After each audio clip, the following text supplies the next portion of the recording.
Hello, my dear professional friends. Let us continue our discussion on Clause 6 of Part 1 of First Schedule of Chartered Accountants Act 1949.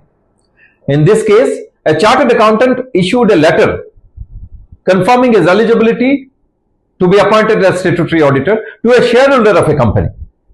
And the shareholder in turn issued a letter to the company proposing the chartered accountant to be appointed as statutory auditor in place of the retiring auditor. And he also attached the letter of eligibility issued by the CA. The company refused to do so. When the case came up to the disciplinary committee, the company pleaded that they did not ask for such eligibility certificate, and the eligibility certificate was not issued by the chartered accountant directly to the company as is required under the law.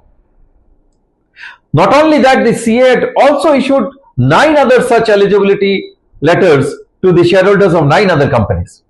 Obviously, he was held guilty of professional misconduct under Clause 6 of Part 1 of First Schedule of Chartered Accountants Act 1949. Friends, always remember, we should never do anything which can be conceived to be soliciting any professional work, leave aside the appointment of statutory auditorship of a company. And in case of statutory auditorship of a company, we must always ensure that all the regulatory requirements are properly fulfilled before we accept the assignment. In case of tussles between shareholders, we must be doubly cautious and tactful. We must always behave very, very professionally and ethically in such cases, otherwise we can be in soup.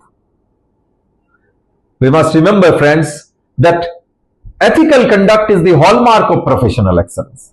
Thank you very much, friends. See you next week.